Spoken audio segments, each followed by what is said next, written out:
Hi everyone, Jon Mitchell here, Mayor of New Bedford, and this is another installment of the Mayor's Weekly Update. So, we had a significant passage of an ordinance this week by the City Council. The Council approved the elimination of the residency requirement for city employees. I suspect just about every city councilor for long had supported a residency requirement for city employees. The residency means just as it sounds, the city employees have to live here.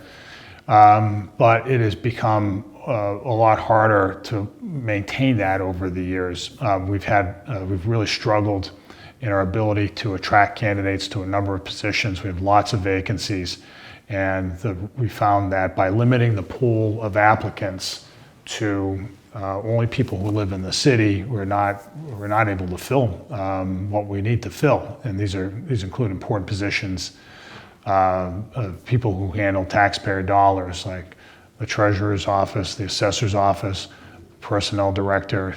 It took us 2 years to find a CFO. These are all really, really important positions that aren't on the front page of the paper all the time, but make everything else go.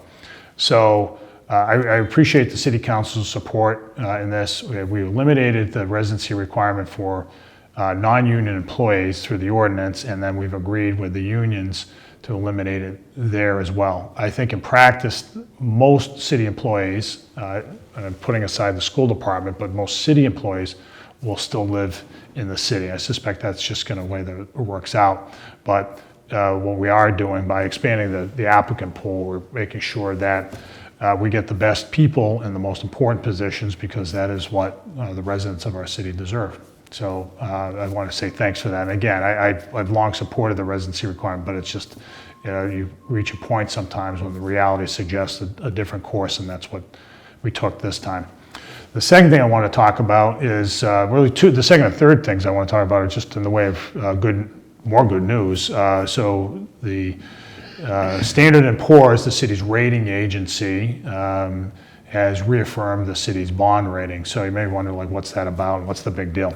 Well, so when the city builds things like new buildings or fixes buildings or puts in new sewer lines or water lines or fixes roads, we often borrow. And we borrow not by going to a bank, but we borrow, as every city does, by issuing bonds, municipal bonds, that people in financial markets buy, and that's how we get the money to fund. And of course, those bonds come with an interest rate, and if you are a credit-worthy city, those interest rates tend to be lower. And so our creditworthiness has been reaffirmed. Our bond rating's been reaffirmed by Standard & Poor's. It's AA- for a city of our size and demographic composition, that's really good. So we had a lot of really good remarks made by S&P in its report about our management practices, and that's all good. But the bottom line for everybody who's watching is that the interest rates the city will be charged by those who buy the bonds, or will be obligated to pay, will be lower, and that means taxpayer savings. That's the bottom line. So the last thing I want to talk about is the offshore wind procurement, which was just announced this week. By and large, very good news. We had 3 major developers who have proposed to build facilities in New Bedford. This is Avangrid Renewables, South Coast Wind, and Vineyard Offshore, which is related to Vineyard Wind. They want to do primarily operations and maintenance, which is a way of which refers to as the name implies, the actual operation and maintenance of the offshore wind farms. So, but that will entail having boats go back and forth from the port of New Bedford out to the wind site, really on a daily basis over the course of the operation of the site, which is 20 to 25 years.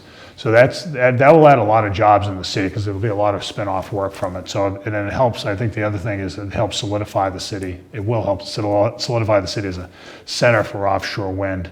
Again, we want to make sure that this is all consonant with what we do with commercial fishing, and we're looking for a number of ways in which they can complement one another. But I think the bottom line is this will be more investment for our city, and we look forward to the benefits of that. So we're very pleased. A lot of hard work went into advocating for for those benefits, for those investment commitments. And so we'll see this play out over the next few months. It'll be made official probably in the fall, but more to come on that. But overall, very good news.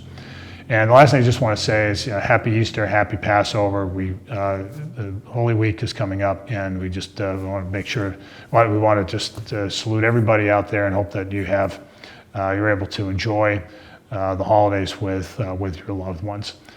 With all that, this has been the Mayor's Weekly Update. We will see you next week.